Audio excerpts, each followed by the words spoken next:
9월 2일 KMA 뉴스브리핑입니다. 전공의와 전임의 의대생들로 구성된 투쟁체가 출범했습니다. 대한전공의협의회 비상대책위원회는 어제 기자회견을 열어 젊은 의사 비상대책위원회를 출범한다고 밝혔습니다. 비대위는 의대 정원 확대 등 4대 의료정책의 철회 및 원점 재검토에 대한 명문 합의가 이뤄질 때까지 투쟁을 지속하겠다고 강조했습니다. 젊은 의사 비대위원장은 박지원 대전협 비대위원장이 맡았는데요. 박 위원장은 정부의 잘못된 정책을 반드시 막아내겠다며 정부와 서면 합의문이 작성되면 의료 현장으로 즉시 복귀하겠다고 말했습니다. 한편 정세균 국무총리는 어제 출입기자단 간담회에서 단 한 명의 의료인도 처벌받는 걸 원치 않는다며 의료계가 대화에 나서줄 것을 촉구했는데요. 전공의협의회 비대위는 원점 재논의를 명문화한다면 진정성 있는 대화에 언제든 응하겠다고 답했습니다.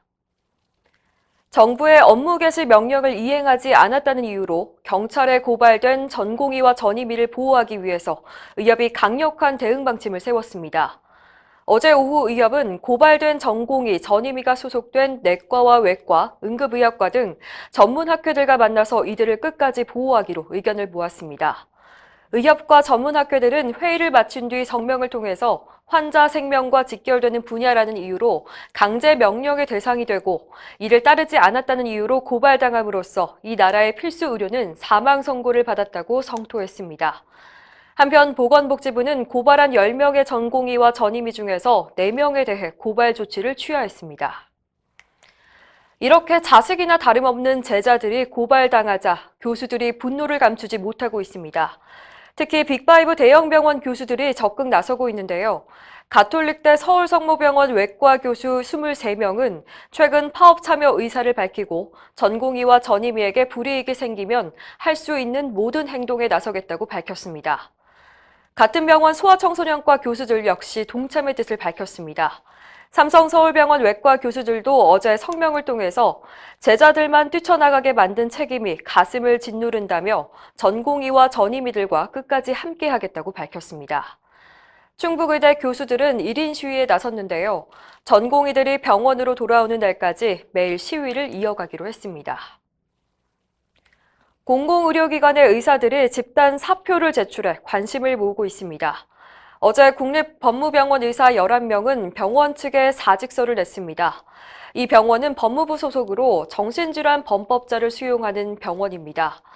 의사들은 입장문을 내고 사회 안전을 위해 일해온 의사로서 막중한 책임을 알고 있지만 의료 정책이 잘못 진행되고 있고 동료 의사와 후배 전공의가 자리를 떠나는 것을 보면서 만약 침묵할 수 없다고 토로했습니다. 이들은 사직서 제출을 통해서 전공의들과 같은 뜻을 나누고 전폭적인 지지를 보낸다고 밝혔습니다. 의료계는 파업 사태 해결을 위해서 여야 정치권과 긴밀한 소통에 나서고 있습니다. 최대집 의협회장은 어제 더불어민주당 한정혜 정책위의장을 만나서 의견을 나눴는데요. 필수 의료를 강화하고 지역 간 의료 불균형 개선, 공공의료 강화 등에 대해서 공감대를 형성한 것으로 전해졌습니다. 특히 한 의장은 정부 정책을 완전히 제로 상태에서 논의할 수 있다는 말을 최 회장에게 한 것으로 알려졌습니다. 또 어제 대한전공의협의회 비대위는 국회 보건복지위원회 소속 미래통합당 의원들과 만났는데요. 정부의 4대약 정책을 원점에서 재논의하는 것을 명문화하면 의료 현장에 복귀하겠다며 협조를 호소했습니다. 이에 대해서 통합당 의원들은 하루빨리 사태를 극복할 수 있도록 중재자 역할을 하겠다고 밝혔습니다. 이상으로 뉴스브리핑을 마칩니다. 자세한 사항은 의협신문을 참고하시길 바랍니다.